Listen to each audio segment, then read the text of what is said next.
النهاردة هنعمل مع بعض احلى والذ محشي كرنب ممكن تاكلوه، عامل زي الزبدة وزي السكر كده. وهنعمل كمان طريقة حلوة قوي لسلق الفراخ، انسي بقى اي زفارة وانسي اي ريحة، بجد رهيبة وخطيرة جدا جدا. وكمان هخليكي تعمليها في الفرن بطريقة حلوة قوي وتبقى بالشكل الجميل اللي انتوا شايفينه قدامكم ده. وهنعمل شوية لسان عصفور حلوين كده قوي يستاهلوا بق كل اللي هيعملهم. بس قبل ما نبدأ وصفاتنا، لو اول مرة تشوفوني انا اسمي هاجر، وما تنسوش لايك للفيديو واشتراك للقناة.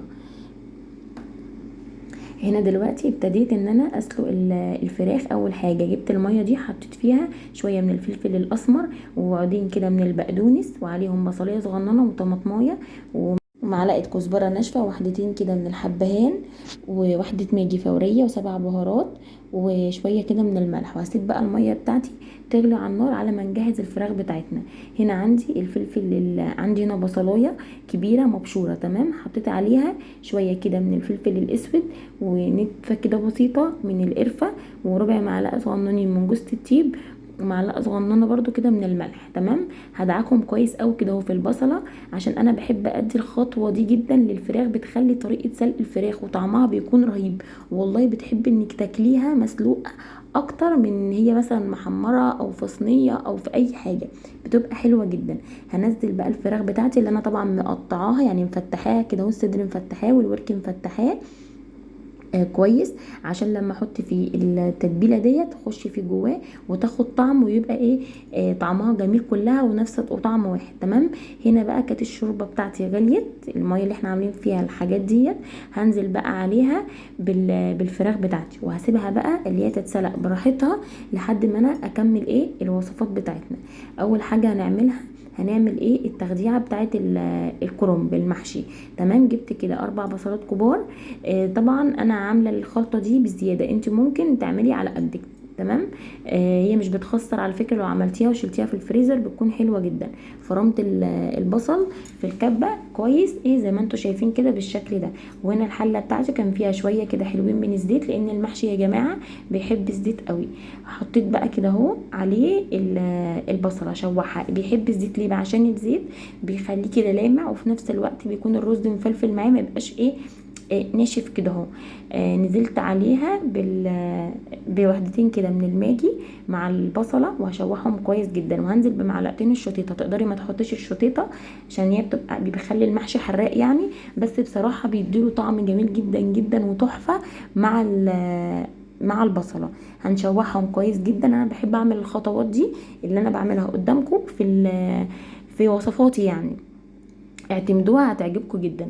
وكنت ضاربه بقى الطماطم في الخلاط كويس. بعد كده بقى بعد ما البصله اتشوحت بالشوتيته رحت نازله عليها بالطماطم زي ما شفتوا. وهسيبها بقى تتسبك كده مع بعضها ونكمل بقيه الوصفه، تمام. هنا انا دلوقتي عملت الحاجات اللي هي المهمه اللي بتاخد وقت على النار. اول حاجه يعني سبت الفراخ تتسلق دي عشان هتاخد وقت شويه، وبرده الطماطم سبتها ان هي تتسبك الاول على ما نسلق الكرنب، لان الكرنب ما بياخدش وقت خالص في السلق يعني، بتسلق على طول. فلازم ان احنا نعمل حاجتنا المهمه الاول، بعد كده ايه نعمل الخطوات السهله عشان ننجز في الاكل بتاعنا وما نتاخرش ايه لو مثلا عندنا حد او احنا هنتغدى عموما يعني. بعد ما قطعت بقى الكرنب بالشكل اللي انتوا شفتوه، خدته بقى كده تحت الحنفيه وغسلته عشان لو في اي تراب لو في اي حاجه، طبعا مكان ما البياعين بيكونوا ماسكينه لازم ان احنا اكلنا يكون متنضف. هنا بقى الميه سخنه، حطيت عليها معلقه كده من الملح معلقه صغيره برده من الخل، تمام. وبعد كده بقى احط الكرنب بتاعي اللي هو يتسلق كده اهو، بس مش هسلقه قوي عشان ما يتهريش معايا، تمام. يعني نكون واخدين بالنا من السلق بتاعه. اوكي، هنغطسه كده حبه لحد ما يطرى شويه معايا. بعد كده بقى ناخده نطلعه كده على حاجه زي ما انتوا شايفين كده قدامكم. هرصه برده بقيه الكرنب بتاعي بالشكل ده.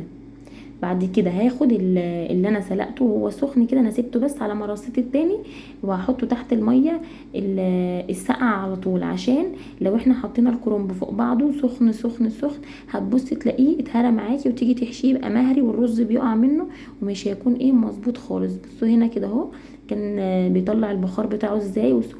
طبعا المصفى بقى بحطها كده عشان تنزل الميه على طول، ولو في اي حاجه برضو تبقى نازله على طول كده اهو في الحوض زي ما انتم شايفين.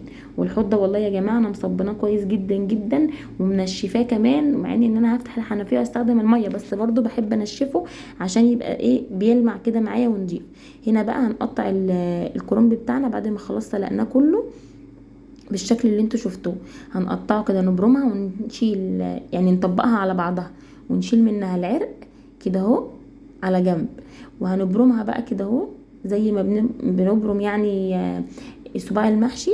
بعد كده بقى هنقطعها حسب ما انت عايزه حجم الصباع بقى، عايزاه يبقى طويل عايزاه صغنون، يعني انا بعمله في الوسط، ورقته كده وسط فالصباع بيكون كويس. انت بقى التقطيعه دي بتاعتك انت وبتاعت ذوقك وحبه، يعني حسب ذوقك في الاكل.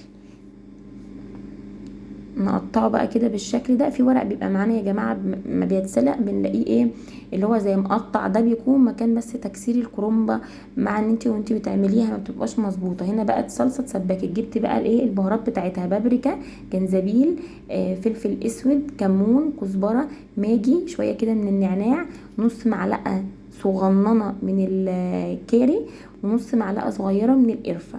تمام. هنقلبهم كويس جدا كده اهو مع الخلطه زي ما انتم شايفين. والرز بتاعي اللي انا وريته لكم كنت غسلاه، هنزل كده بيه على الصلصه وايه وهعمله. طبعا الصلصه انا قصتها وهنزود شويه بشويه لحد ما نلاقي الرز بتاعنا اتظبط ولونه بقى حلو كويس جدا والطماطم بتاعته بقت مظبوطه. انا بحب اشوحه زي ما قلت لكم قبل كده لما عملت معاكم المحشي البتنجان، عشان لما بشوحه بيكون افضل في الطعم، وكمان بينشف منه كل الميه اللي كانت في الرز والنشا ولو في اي حاجه. هو هنا كان ابيض شويه، هننزل عليه شويه كده من الطماطم. الخطوه دي يا جماعه مهمه جدا جدا، صدقوني احسن بكتير من ان انتي تعمليه كده على الني. يعني تسبكي الصلصه وتروحي حاطاها على الرز من غير تشويح، مش بيبقى حلو خالص. تحسي الرز بيبقى ناشف كده ومهما تحطي له في صلصه بيبقى مليان ميه كده معاكي مش مظبوط. هنا بقى ضفت صلصه كمان عشان عايزاه يبقى احمر كده معايا وحلو، عشان لما بيكون المحشي الكرنب كمان ورقته بيضه، لما بيكون الرز بتاعه احمر كده وحلو وجميل وبيلمع كده بيبقى حلو قوي بصراحه في الشكل وفي الطعم والله. هو اصلا كان طعمه زي السكر، كنت تحس ان احنا حاطين فيه سكر والله مش حاطين فيه حاجه. وبالنسبه للتوابل بتاعه المحشي هسيبها لكم برده في صندوق الوصف عشان تبقوا واخدين بالكم وعارفين ايه، يعني تبقوا تعرفوها. تمام. هنا كده جبت بقى ايه الكرنب اهو لما قطعته واتصفى زي ما انتم شايفين بالشكل ده.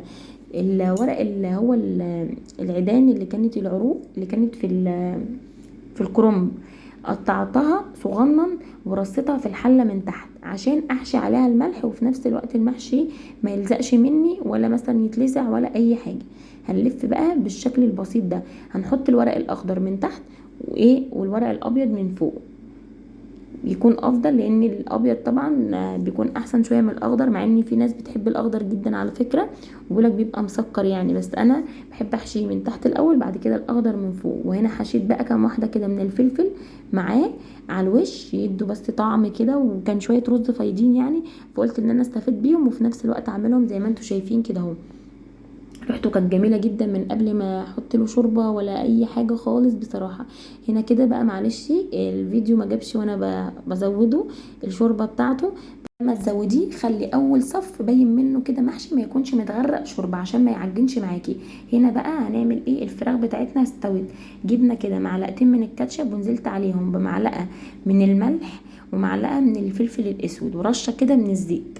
تمام. هدوبهم بقى كده هم مع بعض كويس جدا، وهدهن الفراخ بتاعتي. عايزه اقول لكم بجد والله العظيم كانت تحفه جدا جدا وطعمها خطير خطير خطير، يعني انتوا جربوها وشوفوا طعمها عامل ازاي. الكاتشب معاها رهيب، اداها لون حلو جدا والطعم كان بصي خرافي خرافي. يعني انتوا والله لو جربتوا الوصفه دي هتعجبكم. هندهن بقى كل الفراخ كده من فوق ومن الجوانب عشان كلها تاخد لون واحد وكلها تاخد طعم واحد. واصلا التتبيله بتاعتها وهي بتتسلق كانت رهيبه وكان طعمها جميل جدا وكانت ريحتها فظيعه، ما بالك بقى مع الكاتشب كمان اللي احنا حطيناه بالفلفل والزيت، تحفه. هنا بقى قلت اعمل شويه لسان عصفور كمان جنب الاكل. حطيت كده معلقه من السمنه البلدي ساحت، رحت نازله عليها بشويه من اللسان عصفور، حسب بقى ما انت عايزه تعملي تحطي الكميه اللي تحبيها. تمام. هنشوحه بقى كويس جدا لحد ما ياخد كده لون ذهبي حلو، وما تغمقيهوش قوي وما تخلوش برده ابيض عشان يبقى شكله لطيف. كده انا عملته ذهبي، اللي هو الذهبي الحلو الفاتح دوت، بيكون كده ايه مظبوط. هنزل بقى عليه بالشوربه. وعايزه اقول لكم انت كمان لما بتحطي له شوربه او ميه عموما يعني بيفتحها اكتر لما بيستوي، ما بيبقاش نفس الدرجه لما سبتيه. تمام. هغطيه بقى واسيبه يستوي. وبعد كده بقى خلاص الوصفات بتاعتنا كلها كانت استوت، وشايفين شكل الفراخ كانت عامله ازاي، وكانت رهيبه جدا. انا كان عندي المحشي البتنجان والكوسه ده كانوا باقي يعني، فطلعته برضو جنبهم. بس بجد بجد كان الاكل رهيب وكان جميل جدا وكان تحفه، وشكله بيتكلم عنه. ان شاء الله وصفاتي تكون عجبتكم وتكون سهله وسريعه، ولو عجبتكم مستنيه اللايك بتاعكم. اشوفكم في فيديو جديد.